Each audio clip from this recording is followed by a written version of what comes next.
Olá, lindos e lindas! Tudo bem? Estamos aqui para mais um capítulo do Pode Ser Linda Podcast. Afinal, a vida pode ser linda para quem tem propósito. Hoje a gente vai trazer aqui uma convidada de peso que veio direto do Recife. É Bruna Pessoa de Queiroz, que é presidente e cofundadora da Usina da Arte. Bem-vinda, Bruna! Obrigada, um Tudo prazer, bem? tudo ótimo. Eu tô sabendo que você veio direto do aeroporto para dar entrevista pra gente, já já você vai voltar. Fez um bate e Isso. volta. Muito obrigada, viu, por ter vindo. Sou apaixonada pela Usina da Arte, assim, desde de lá de trás, quando vocês abriram. Tô pensando assim, estava esperando o momento para a gente vir falar sobre isso. E eu acho que Pode Ser Linda hoje vai ser um lugar perfeito. Então, eu queria que você explicasse um pouquinho pra gente o que é o projeto Usina da Arte. A usina de arte, deixa eu só contextualizar onde a gente está, né? A gente está no interior de Pernambuco, num espaço onde antes funcionou uma usina de açúcar e álcool. Essa usina foi fundada lá em 1929 pelo bisavô do meu marido. Então, é um espaço muito conectado com a história da família dele.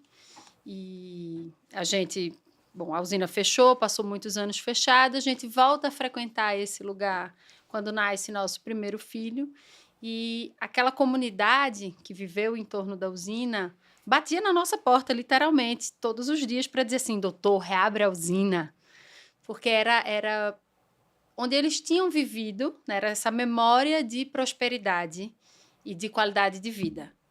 E a gente não acreditava mais que aquela usina fosse moer, estava fechada há 15 anos, e a gente ficou ali vivendo aquele espaço, mas com aquela angústia daquela comunidade, querendo, né, no pedido deles, na voz deles, era a reabertura da usina, mas a gente entendeu que era uma nova oportunidade para viver bem novamente. Então, a gente passou aí alguns anos estudando, pensando, conversando. A gente sempre se aproximou muito da comunidade e conversava com os professores. O que é que vocês querem? O que é que essa juventude quer? Quais são os caminhos que a gente pode seguir? Vamos pensar junto, não abrindo a usina. E aí a arte veio como o caminho, né? Então, a gente escolheu esse caminho para... E há quanto tempo vocês estão de Recife? 2 horas de 2 carro. horas de carro, tranquilo. 130 quilômetros, você pega a BR-101 toda duplicada, super tranquilo, um acesso muito Ótimo. fácil. E quando que veio a ideia, depois que vocês fizeram essa pesquisa, talvez até de um resgate de identidade para aquelas pessoas, né? Que deveria também estar muito ligada à usina local, enfim, aquela pujança de vida local. E de repente perder isso também é perder um pouco de si, né? A gente encontra a arte como caminho e a gente entende que essa memória, essa história é muito importante. Assim, você não sabe a quantidade de mensagem que a gente recebe de gente que hoje mora aqui em São Paulo, dizendo assim: eu passava minha infância aí, cresci aí, meus avós moraram aí.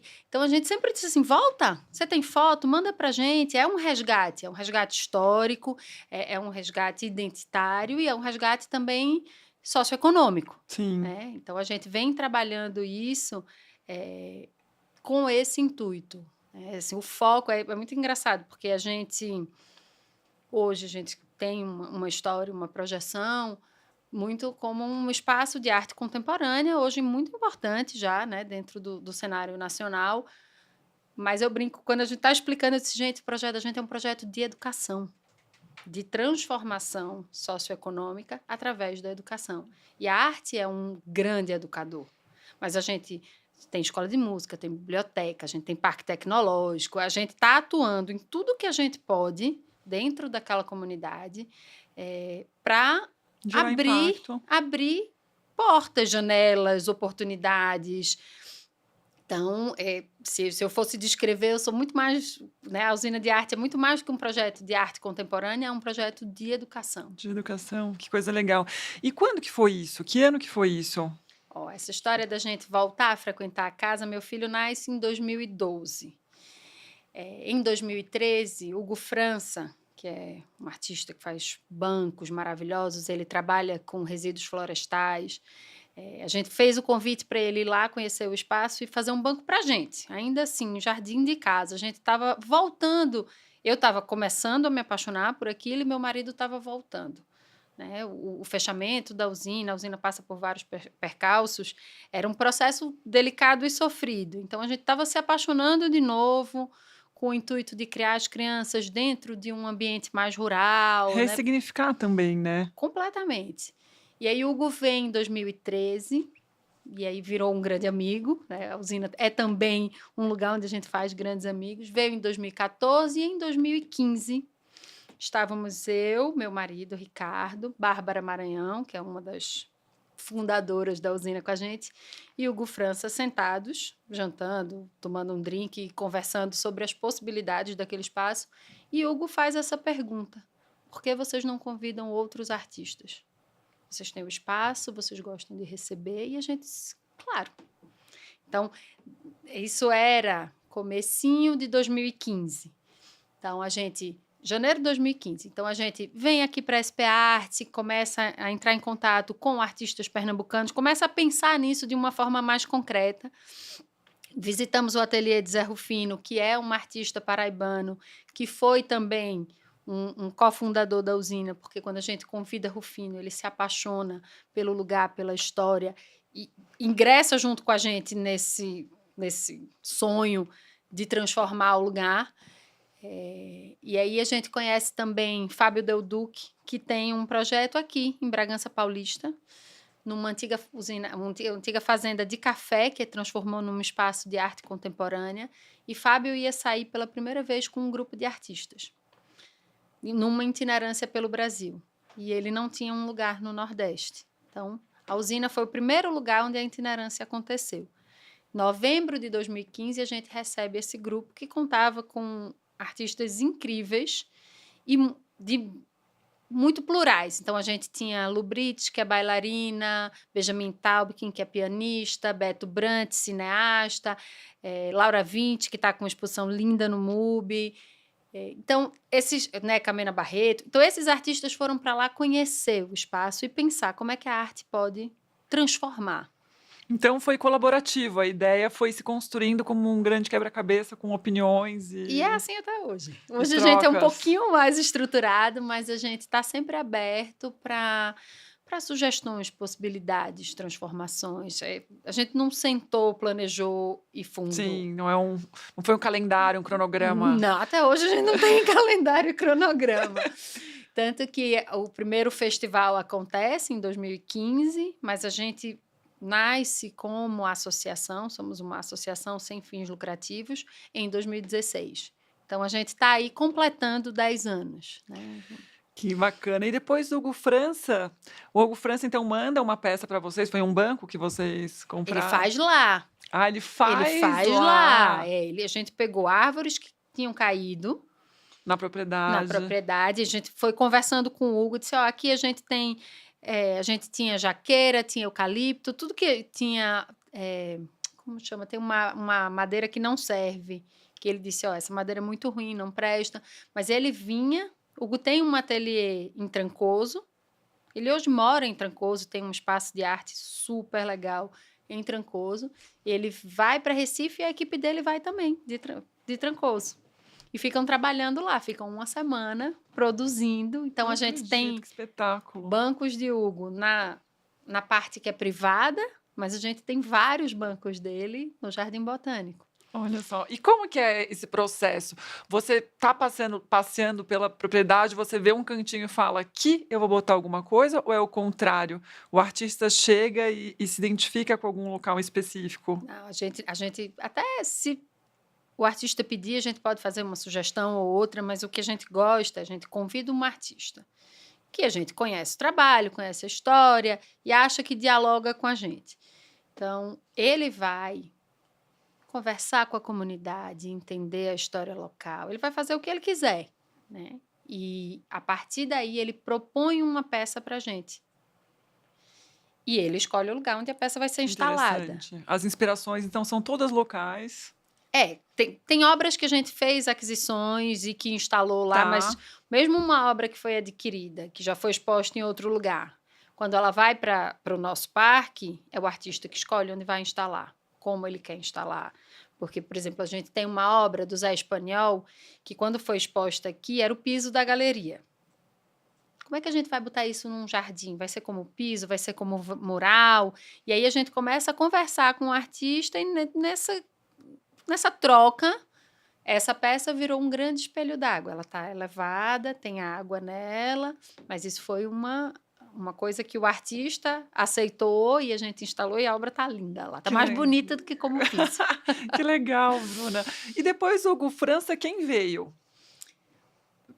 Hugo veio, depois de Hugo foi primeiro Zé Rufino. E aí Zé Rufino, como ele se apaixona pelo projeto e ele produz muito com a gente e começa a ajudar a gente a pensar em como estruturar isso como um projeto, né? Como um museu. Rufino vira curador. Rufino foi curador do projeto até o iniciozinho da pandemia, quando ele se afasta para se proteger, cuidar da saúde e se dedicar. Ele é professor, se dedicar ao trabalho artístico dele. Mas aí a gente convida Carlos Melo, que é um artista, acho que Carlos é de Caruaru, e Carlos faz uma performance. Mas a residência que Carlos faz, ele faz junto com o Hugo França.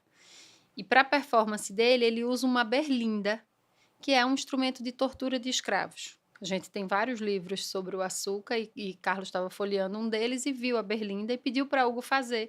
É não sei como chama assim, uma coisa em madeira que prende os pés, ou prende os pés e as mãos, e Carlos fica deitado, preso nessa berlinda no meio da vila, assim, num espaço da vila, para que as pessoas interajam com ele. E foi muito forte, muito conectado com a história do açúcar, né? Não é especificamente a história da usina, porque a usina é uma usina moderna, já não existia mais escravidão, mas é a história do açúcar, a história do Brasil. E foi forte, impactante, mas a gente não está lá, né? Isso não está lá. Se você for lá hoje, a gente pode reencenar, mas aí, a partir daí, a gente começa a formatar como a gente vai fazer esse convite. A gente quer arte, a gente quer a céu aberto. Eu não quero ter que construir espaços para expor, porque eu tenho, sim, isso tudo documentado em vídeo. Mas para expor, eu preciso ter uma sala, né, equipamentos, ar-condicionado, e o intuito não era esse. Então, a gente começa, depois da performance de Carlos Melo, a pensar em construir um jardim botânico. Então, as coisas, elas caminharam muito em paralelo. Sim, então não é que a família tinha um acervo e vocês trouxeram esse acervo a público, foi um acervo que foi criado de acordo com a história, com as inspirações, com os artistas que também frequentaram e tá ainda, né, em desenvolvimento. É eterno, assim, a gente vem convidando, eu brinco, eu chamo de namoros, a gente tem vários namoros abertos, eu estou falando com vários artistas, pensando possibilidades, sonhando, e às vezes isso dá certo, às vezes isso demora um tempo maior, às vezes não dá, e isso faz parte do processo, né? Tá na beleza da construção eterna. E você sempre priorizou, então, ambientes externos, Bruna, com interação com a natureza, com os espaços, com tudo? Por quê? Alguma questão sua, assim, a que você mais gosta? Não, é uma questão ligada mais à parte ecológica, porque a gente tem esse projeto, o Parque Botânico, mas a gente também tem áreas de reflorestamento. Essa reestruturação botânica da região é importante. Se para cada artista que eu convidar, eu tiver que construir um pavilhão, existe uma questão de custo também. Construir um espaço para expor uma obra dobra o valor. Eu vou ter que executar a obra e vou ter que construir o espaço e vou precisar ter mão de obra para estar ali, para abrir, fechar. Quando a gente tem um jardim, o nosso parque ele é aberto diariamente, de domingo a domingo, os 365 dias do ano. Para toda a comunidade. Para todo mundo. Você vai chegar lá, é gratuito, você entra das 5h30 da manhã até as 6, ele está aberto. Então, é um espaço, o fato de estar aberto e de ser na natureza, ele também intimida menos. A gente entendeu que o Cubo Branco, o museu, a galeria, ele é um espaço que intimida. Tem algumas pessoas que dizem, eu não vou entrar porque eu não sei, porque eu não entendo. As galerias, de fato, são intimidadoras mesmo. Até mesmo de perguntar alguma coisa. Não é uma coisa tão interativa, né? Onde você se conecta de fato ali. E eu acho que isso tem que ser desconstruído. porque a arte ela faz sentido quando ela é consumida, quando as pessoas veem, quando as pessoas interagem, quando existe essa troca. Então, o fato da peça estar num jardim, não, eu vim passear no jardim, eu vim ver as flores, eu vim ver o lago. Você passa ali, aquilo te emociona, aquilo te toca, aquilo te incomoda. A arte, ela desperta um número infinito de sensações. E, e aí você vem, assim, a gente está numa comunidade no interior de Pernambuco, a gente está assim, em cima da divisa, inclusive, entre Pernambuco e Alagoas. Então, é assim, um cantinho. Muitas das pessoas que viveram na usina nunca tinham entrado no museu. Hoje já entraram, porque a gente já faz muitas viagens com eles para conhecer museus, para visitar exposições. Mas o que você acha dessa obra? Eu sempre digo para eles assim, gente, não existe interpretação errada da obra. É como aquilo te emociona. E o fato do artista ter ido lá, ter conversado com a comunidade, ter falado um pouco do que ele pensa, do que o motiva, traz para a comunidade uma apropriação e um pertencimento. E acho que uma das coisas mais bonitas que a gente vive lá é ouvir a comunidade falar do projeto. Elas não dizem, Bruna quis fazer isso. A gente A resolveu, inclusão, né? a gente começou o jardim, porque não é fictício. A gente começou o jardim. E hoje a nossa associação, eu sou a presidente, mas ela é composta por, acho que são 50 ou 60 pessoas da comunidade.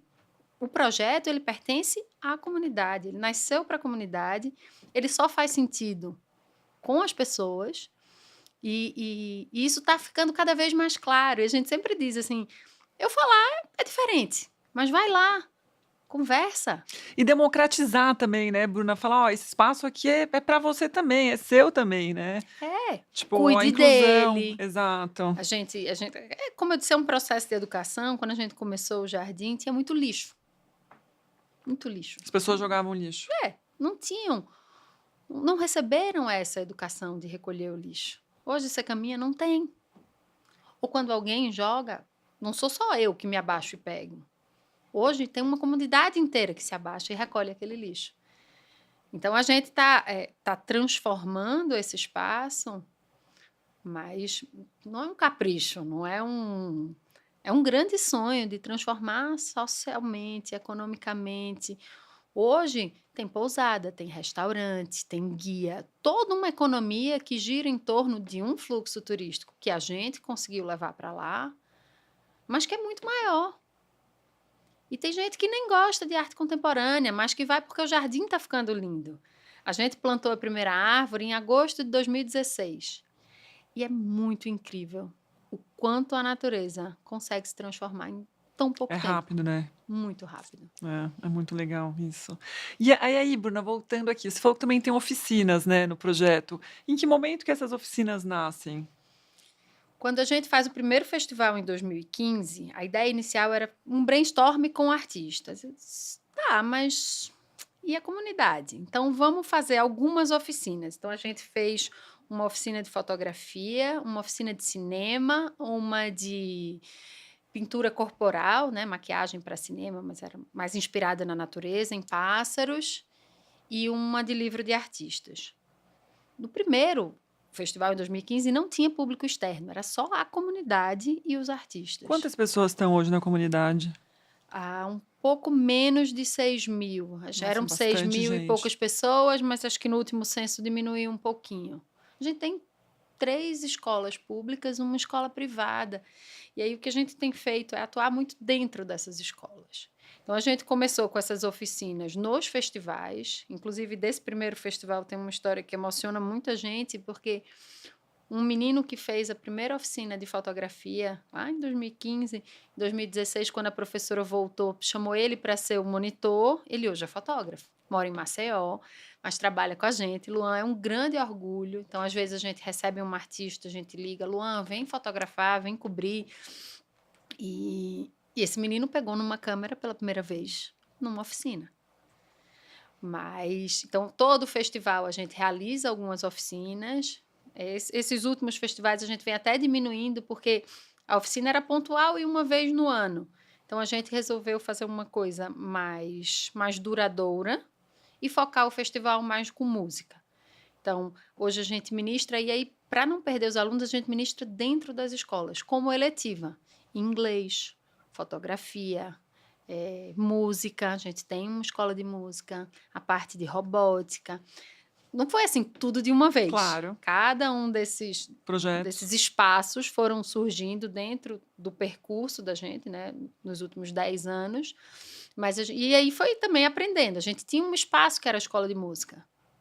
Mas o aluno saía da escola, ia para casa, e aí ele mora num engenho que é mais afastado, não consegue voltar. Então, vamos botar isso dentro da escola. Em turno oposto à aula? Horário... Não, dentro da grade Dentro da escolar, grade. como uma eletiva. Sim. Para todas as idades, Bruno? Para todas as idades, Desde dentro das criancinha lá. escolas. A música, por exemplo, a gente foca até nos menorzinhos. Mas a parte de fotografia, inglês, isso tudo, robótica a gente dá para todas as idades, porque a gente tem um espaço. E aí a gente tira o aluno da escola e vai para o nosso espaço. A gente tem um Fab Lab montado. Tem os computadores com terminais de internet, mas tem impressora 3D, termoformatador, um monte de coisa que eu nem sei, que eu sou nada tecnológica, mas que está ali à disposição. E a primeira turma que a gente formou, hoje ensina para as outras turmas. E eles usam aquilo, é um laboratório, uma oficina maker. Eles produzem peças, eles vendem, e hoje o Fab Lab, ele se sustenta. Então, o que eles vendem, eles usam para comprar novos materiais, as placas de acrílico, para continuar produzindo. Sim. Bijuteria, peça de decoração, o que eles quiserem. Assim, é um espaço autônomo. Sim, e fomentou também, então, a economia local. Claro. O empreendedorismo local. Esse é o outro viés, né? Educação e Sim. empreendedorismo. Poxa, que interessante. Muito legal. Passaram bem 11 anos já, Bruno, 10 anos. A gente está contando 10, né?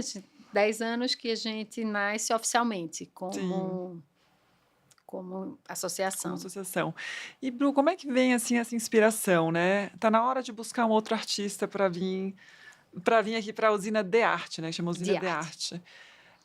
Você pesquisa, você se inspira, intuição. Como que faz essa pesquisa mesmo? A gente hoje tem um curador, né? O Fino se afastou, e Marc Potier é um francês. Ele é um francês super brasileiro, mora no Rio, e Marc tem um grande conhecimento em arte brasileira e ele tem muito conhecimento em arte espaço público. Então, a gente chega na nossa vida no meio da pandemia, ele faz uma entrevista comigo sobre uma obra que a gente instalou. Depois eu faço uma consulta a ele. Marc, o que você acha dessa artista, dessa obra? E aí a gente se deu super bem, é muito gostoso trabalhar com ele, e aí a gente faz o convite oficial. Então, ele é o curador, ele apresenta para a gente novos artistas, mas, ao mesmo tempo, a gente está andando, conhecendo, visitando. Então, às vezes, a gente diz, Marc, a gente viu tal artista, a gente adorou, a gente quer, o que você acha? Ele é um curador, um conselheiro, sabe? Ele é muito tranquilo em dizer assim, isso é um projeto que tem a alma de vocês, isso não pode se perder. Eu estou mais aqui para dizer, olha, isso eu acho que faz sentido, isso eu acho que não, mas se vocês discordarem de mim, tudo bem. Quiserem muito, né? A gente segue, né? A gente tenta seguir aí todos os conselhos dele, porque faz muito sentido.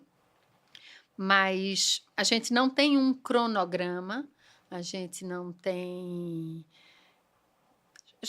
Hoje, é o que eu disse, a gente tem vários namoros abertos. Aí, às vezes, a coisa acontece numa velocidade e a obra é instalada. Os artistas vão até lá, então você liga e fala, estamos pensando em uma exposição aqui, não, uma peça.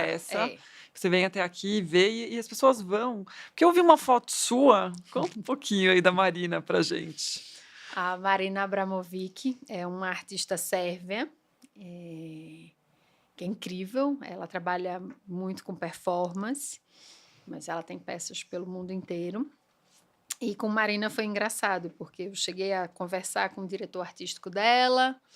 A usina estava ainda meio no começo, ele queria matérias em inglês, documentos em inglês. Eu não falo inglês bem. Aí eu disse, meu Deus, não vou... E aí a coisa esfriou. E aí, uns anos depois, a gente voltou a se falar, a usina já tinha ganhado uma projeção internacional maior, eu já tinha várias matérias em inglês, em francês, então eu comecei a mandar, e aí fizemos uma reunião online, trouxemos o diretor artístico dela para a usina, ele visitou o espaço, e aí ela fez uma residência remota, né? Ele passou, acho que, uma semana na usina entendendo tudo, né? Ela queria saber o fluxo das águas, que comunidades indígenas existiu ali antes. Ela faz uma pesquisa profunda e apresenta para a gente algumas opções de trabalho. E uma delas era um site específico, um desenho feito para a usina. Eu disse, é essa que a gente quer, eu não quero uma peça pronta, apesar de eu ser uma fã do seu trabalho, eu quero uma escultura, né, um trabalho que tenha a história da usina. Então, Marina participa de toda a construção, ela é muito detalhista, ela escolhe tudo do jeito que ela quer, e a gente constrói a obra e ela vem para a usina instalar. Por isso você viu uma foto Eu minha falei, com nossa, a Marina tá lá na usina de arte, que coisa boa. E viram grandes amigos, Bruna. Viram. A gente fez grandes amigos com a usina, a gente esteve em Nova York agora, saímos para jantar com ela, aproveitamos Alfredo Já, que é um artista chileno que mora em Nova York, que também tem peça na usina, também virou um grande amigo, visitamos o ateliê de Alfredo. A gente vai criando essas relações, porque as pessoas mergulham na história do lugar, né? Estão com a gente, e é um projeto grande, mas é um projeto também muito doméstico. É na minha casa, sou eu, meus filhos, meu marido. É uma coisa pequena também, que aproxima, né? Não é um contrato que a gente assinou e eu peguei uma obra, instalei e assim, nada contra, tá? Mas é a nossa história. Que lindo, mas que diferenciado também, né? É muito legal, porque essa troca é importante e essa troca é importante para o artista. É rica, assim. Eu me lembro Marina dizendo que é emocionante ver minha obra num lugar deslocado de um grande centro, né? Minha obra conectando e tocando pessoas que não têm tanto acesso à arte, que não entrariam no museu, que não visitariam uma exposição.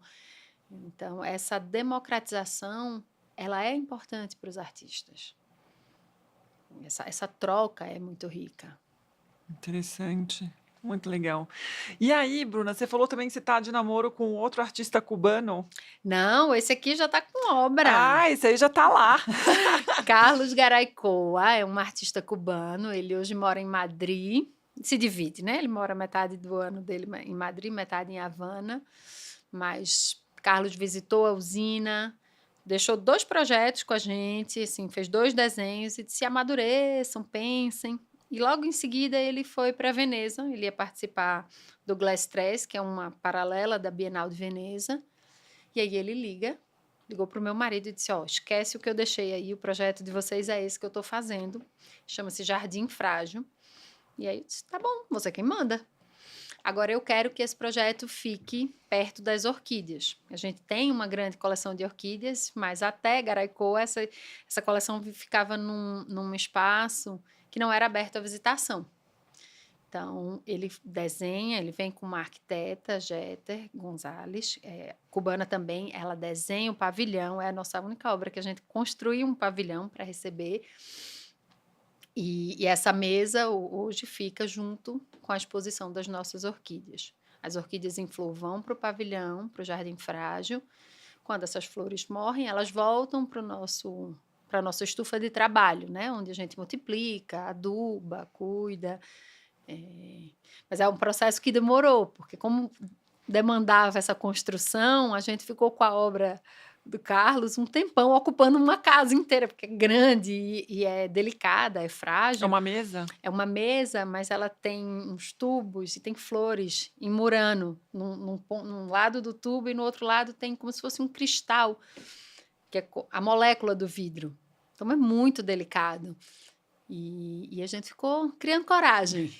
Então, esse ano, finalmente, criamos coragem, construímos e está linda. É a última obra que a gente inaugurou. Olha, que E aí a gente interessante. traz o artista de novo, ele participa da inauguração. Traz a comunidade. A comunidade está sempre, né? Mas, assim, Jeter veio também. Então, é muito bonito ver a emoção do artista, de ver a obra construída.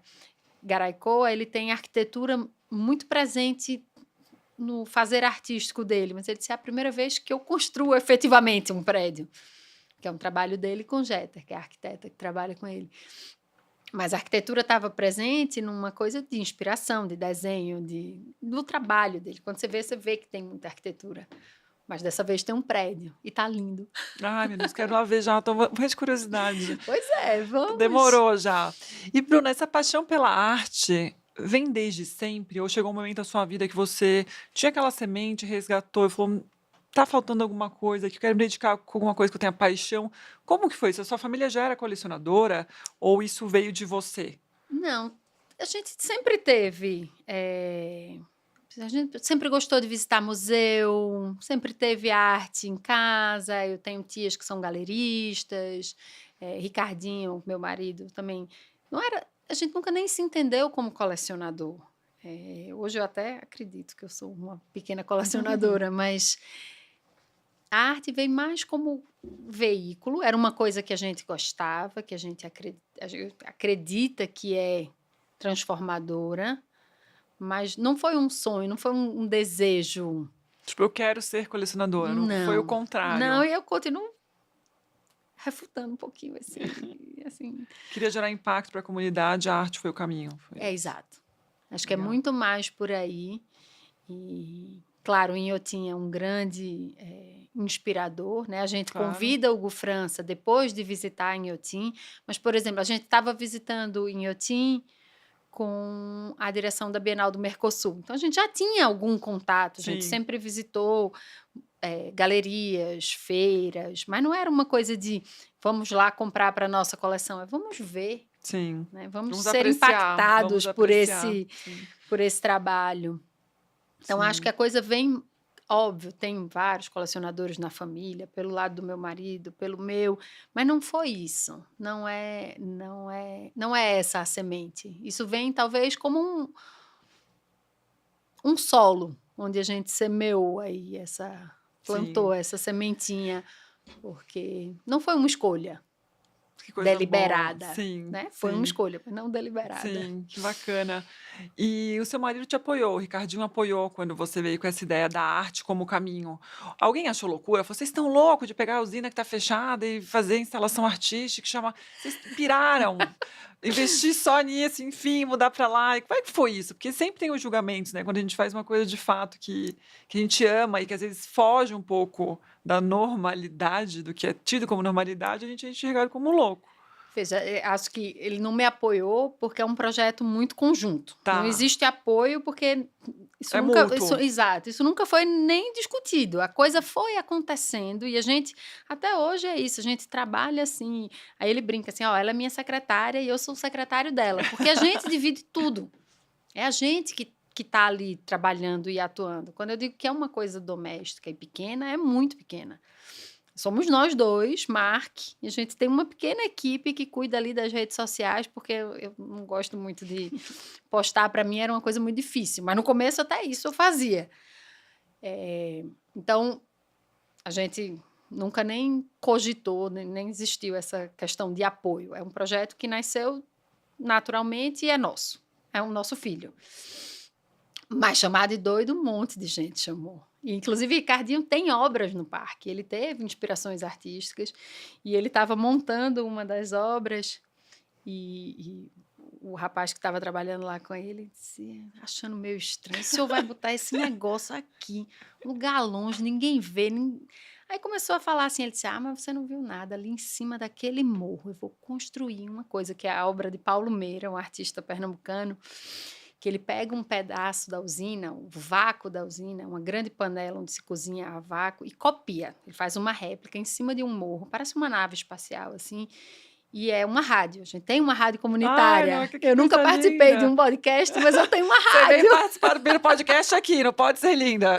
Muito obrigada, estou me sentindo Mas privilegiada. a gente tem uma rádio comunitária que é parte do projeto de Paulo Meira, mas aí quando ele começou a falar assim da rádio que ia ser em cima do morro, aí o rapaz olhou e disse, doutor, o senhor me desculpe, mas o senhor já foi no psiquiatra?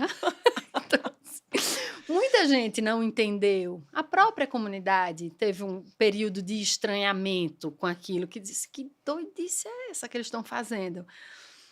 Hoje não. Hoje faz sentido para todo mundo, né? É uma coisa Imagina o de muito... impacto na cabeça dessas pessoas, né? Se já é pra gente muito inovador, muito disruptivo o que vocês fazem lá, eu fico imaginando pra uma comunidade afastada, que era majoritariamente rural, de vocês chegarem com essa ideia, É. né? Rufino foi muito hábil também. Rufino tem um trabalho que comunica muito e ele trabalha com memória. Então, ele tem um grande painel que está lá instalado, que são com as foices de cortar cana. Então, ele pedia, quem tiver foice, traz para mim. E aí ele ia contando o que ele faz enquanto ele trabalhava. E isso faz com que as pessoas façam parte daquilo. Então, existe um senso de pertencimento que está no nascimento da usina. Então, mesmo as obras mais emblemáticas, mais difíceis, né, elas nascem ali. Então, a gente tem uma obra que se chama Diva, que é uma grande vulva no morro, tem 33 metros. Assim. De qual artista? Juliana Notari. E quando essa obra foi inaugurada, foi um grande escândalo. Foi a nossa maior mídia da história, porque teve matéria assim, no Japão, na Tailândia, foi um grande escândalo. E para mim, é um grande exemplo de como é importante fazer parte do processo. Eu brinco, quando a Diva chocou o mundo, a minha comunidade no interior de Pernambuco, que é majoritariamente religiosa, né? A gente tem uma comunidade católica muito forte, uma comunidade evangélica muito forte, estava tranquila com aquilo. Uma vulva, né? Pra Uma quem não entendeu. uma vulva Sim, vermelha, de 33 metros de altura, no são topo do morro. no morro, assim, na parede. E são 16 de largura, são 6 de profundidade, é uma coisa muito grande. Só que Juliana ia na rádio, ia dizer o que é que ela estava fazendo, o porquê. Interessante. Quando a gente começa a cavar, porque foi tudo cavado na mão, ela é esculpida, assim, é uma Ela é coisa esculpida. linda. As pessoas perguntavam e a gente explicava, é uma vulva, é o feminino, é o sagrado, é a terra, é a violência com a mulher, é a violência com a terra. Então, todas essas explicações, todas essas camadas foram trabalhadas de uma forma muito lenta e foi assim, 2020, ano da pandemia. Então, a gente teve que parar a obra, Juliana estava lá o tempo inteiro. Então, quando a vulva ficou pronta, a diva, Chama Diva? era assim, dezembro de 2020, Juliana faz uma postagem e 1 milhão de haters e uma Não repercussão. acredito ainda isso. Não, foi bem violenta. Derrubaram o site dela. Juliana é uma artista feminista, politizada, que se posiciona. Então, assim, foi uma violência enorme e lentamente Bom, a obra fez o papel dela, fez o né? papel dela. Mas lentamente isso foi se equiparando, né, as críticas positivas e negativas, e depois foi esquecido essa avalanche de haters, serviu para alavancar o trabalho dela, o trabalho da gente, Divulgar. né, provar que ela está certíssima, que a gente precisa falar sobre o feminino, mas a comunidade estava em paz com a diva. Você pode dizer que não gosta, está no jogo. Você tem o direito, né, de não Claro, gostar. mas aquela é a mensagem de uma artista que tem que ser respeitada. Claro, com certeza. Então, a gente trabalha muito isso, interpretação, direito de gostar, mas o seu direito termina onde começa o meu. Então, a gente precisa encontrar, assim, o mundo está muito chato Tá muito polarizado e muito chato. eu só converso com quem concorda comigo. Isso Né? mesmo. Então, você não está aberto, a arte faz isso. É o diálogo, né? O desconforto, ele é importante. Ele te traz, se coloca no lugar do outro, pensa. Não, e desenvolver ferramentas também, né? Eu tô desconfortável, mas eu tô aqui num papel de respeito, né? De, ok, não gosto, não concordo, mas é o seu direito fazer Claro, isso. ou não entendo, me explica, deixa eu ver. Ah, tá bom, continuo não gostando, mas agora eu entendi. Então, essa abertura... Esse diálogo, eu acho, né? Que tem faltado muito, né? Na nossa realidade atual. A internet, eu acho que ainda contribui para isso, né? Da gente tá ainda acentuando essa polaridade, né? Porque os algoritmos acabam falando, ó, o que só você isso. acredita, você cada vez mais entrega só o que você acredita, o que você pesquisa. Então, É isso, é o mundo que a gente está passando, e acho que a arte é uma grande forma da gente conseguir retroagir nesse sentido de voltar a dialogar, né, a colaborar, Claro. a complementaridade, as discussões que são complementares, que é onde a gente mais aprende, Não, eu onde a acredito gente sai muito mais nisso. transformado. Uma pergunta que eu queria te fazer agora para a Bruna, pessoa, pessoa de Queiroz, mas para a Bruna mulher, vamos dizer assim, para não confundir. O que você tem aprendido com essas comunidades? Qual que é o seu maior aprendizado nesses anos de trabalho? Olha, Porque eu acho que acho que a gente, quando faz trabalho de impacto social, econômico, quem mais aprende é a gente, né? Quem mais é ajudado é a gente. Eu queria saber os teus insights quanto a isso. muita gente, "Mas vocês são loucos, por que que vocês estão fazendo isso?" Eu disse, gente, quem pergunta isso não sabe o quanto a gente ganha. A gente reabriu a casa da usina, te disse, né, quando meu filho nasceu. E eu dizia para o meu marido, eu quero criar meu filho no mato. Se você pedisse para eu sonhar, sonha, como é que você quer criar seu filho? Com acesso a quê? Eu não ia chegar na usina. Porque eu tenho diversidade social, contato com a natureza, contato com artistas, com músicos, assim, é um mundo. Só que eu não tenho para o meu filho, para meus filhos, né? Eu tenho 3 filhos, eu tenho para minha comunidade, Para os filhos dos outros também, né? que são quase nossos, assim, é muito engraçado. Meu marido dá conta, porque hoje a nossa, quem era menino, pequeno, começou fazendo oficina com a gente, hoje está fazendo faculdade. Então, meu marido dá conta de todo mundo, fica ligando, porque faltou, porque não veio nessa palestra, porque terminando que a gente é uma grande família. Essa coisa de cidade pequena, onde todo mundo se conhece, onde a gente sabe da vida de todo mundo, é um elo muito forte. E é isso, assim, acho que é impagável o que eu ganho fazendo o que eu faço, de realização. E é muito gostoso que essa realização não é minha, é da minha família, né? Eu brinco, olha, meu casamento era muito feliz antes, mas hoje eu tenho um propósito, um sonho que é alinhado, é nosso. Que é um fio, né, que une toda a comunidade junto com a família, isso é muito Com a especial. história da É família, com a né? história do lugar, né? E, bom, eu sou prima do meu marido, tá? Mas pelo outro lado, não o lado que construiu a usina. Eu sou prima pelo lado da mãe dele e a família do pai dele que construiu. Mas a minha mãe passava a infância dela na usina. Olha, A gente reabriu a casa porque minha avó disse: minha filha, vá na usina que é tão bonita. E ele não queria, ele dizia assim: ai, tá fechada há muito tempo, não é mais a mesma coisa. Então, a gente ali tem um trabalho de ressignificação de espaço, de reconexão com a história, de reescrever essa história, sabe? É de tornar infinito. útil novamente também, da utilidade, né? Como transformação, é muito É. legal, muito legal. E você acha que a arte pode curar? Com toda certeza. Está aqui, ó, curando a gente, todas essas camadas. E é muito engraçado, porque às vezes o artista vai tratar de temas mais sensíveis para o setor canavieiro, né? Meu marido teve usina até mais ou menos o momento que a gente reabre a nossa casa. Ele estava fechando as usinas que tinham. Aí não pode falar de escravidão? Pode. A gente quer falar sobre isso. A gente está aqui curando todas essas camadas, mas essa é a história do Brasil e a gente não pode negar. Dar luz, né, para essas É questões. importante. E a gente, assim, é zero de censura. Pode perguntar aos artistas que trabalham com a gente. Eles têm total liberdade para criar, para decidir onde eles querem, né? A gente, claro, eles apresentam um projeto e a gente discute com o curador, mas nunca aconteceu de dizer, ó, esse tema não, tanto que tem uma vulva, né? A diva. As pessoas dizem, vocês foram muito corajosos. Eu disse, gente, em nenhum momento a gente achou que ia gerar a polêmica que gerou.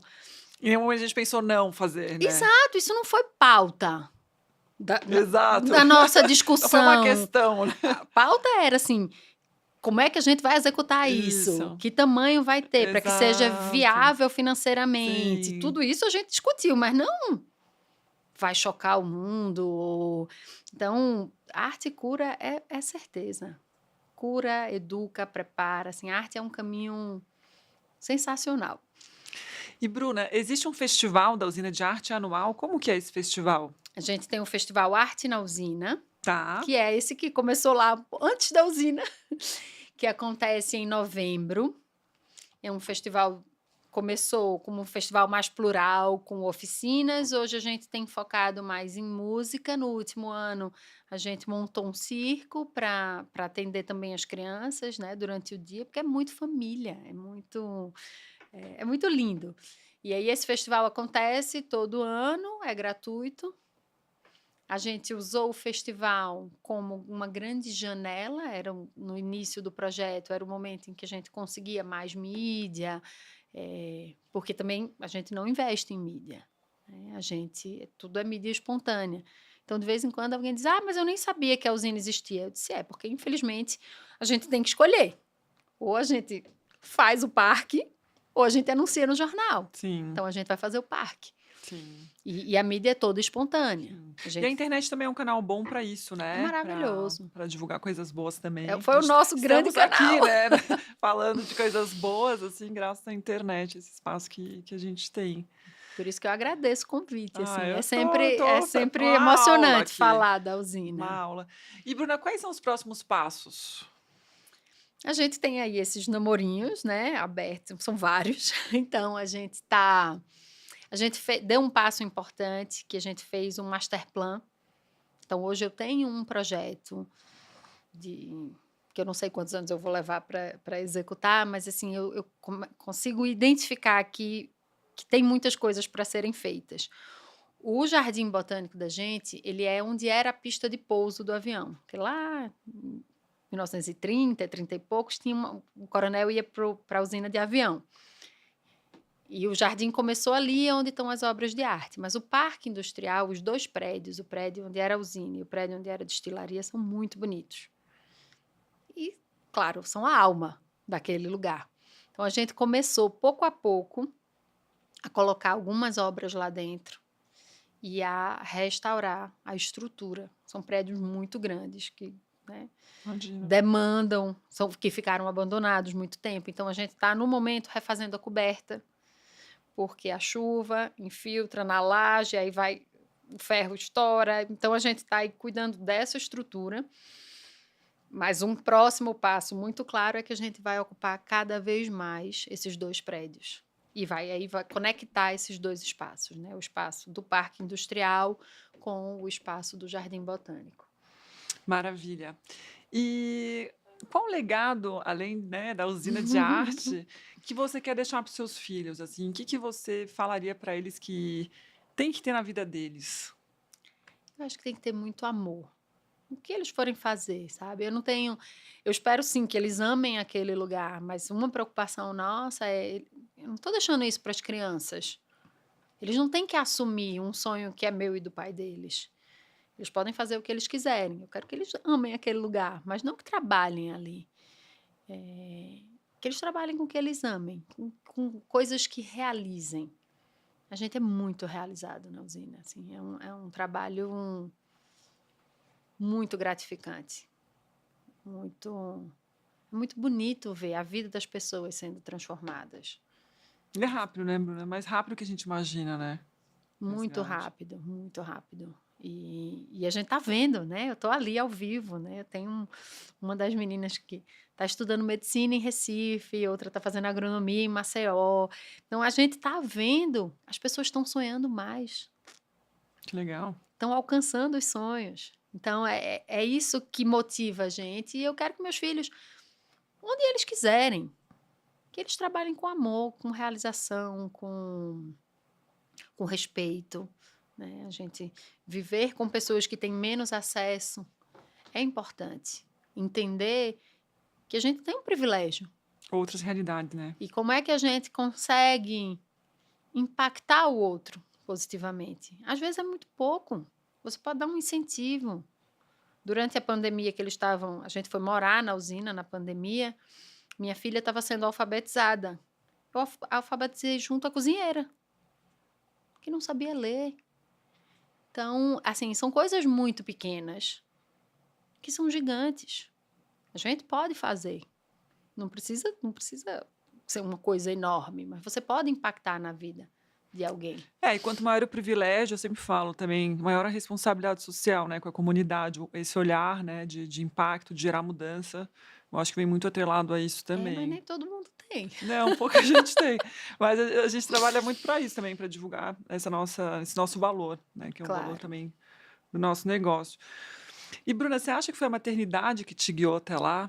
Você é mãe de 3, né? Mãe de 3, E madrasta de... madrasta de 4, Nossa, avó de 3. 7, avó já. Sou avó, tenho 3 netinhas. Família grande, coisa boa.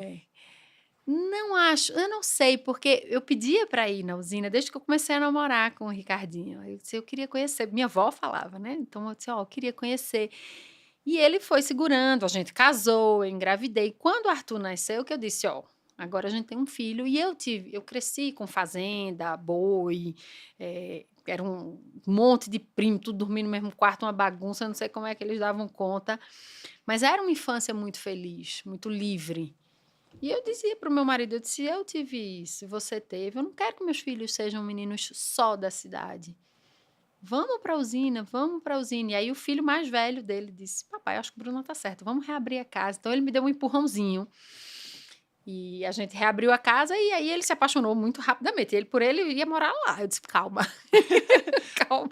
Vocês moram em Recife hoje? Moramos em Recife, mas, por exemplo, hoje eu tô aqui, ele tá na usina. Maravilha, que coisa boa.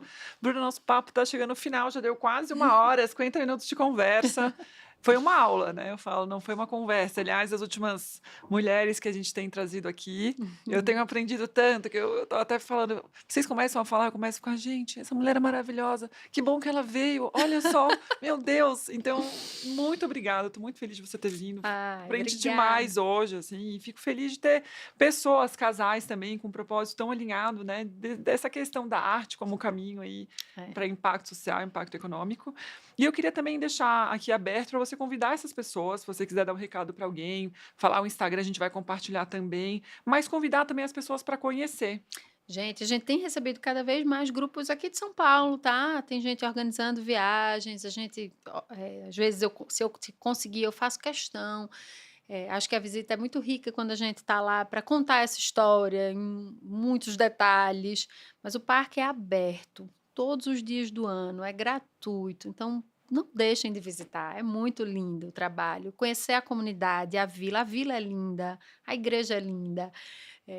Nosso Instagram é Usina de Arte, e Aninha, assim, eu agradeço muito o convite, porque é assim que a gente consegue divulgar o nosso trabalho, né? Falar sobre o que a gente faz, como eu te disse, a gente está fora de um grande centro, né? A gente não está aqui nesse eixo Rio e São Paulo, e é um trabalho de formiguinha, né? Todo mundo vai ajudando a divulgar, a gente não investe em mídia, porque não pode, não tem, mas tenho muito prazer em falar sobre o projeto. Obrigada, Bruna. Obrigada, muito obrigada. Obrigada. Gente, em breve aí a gente vai estar no ar.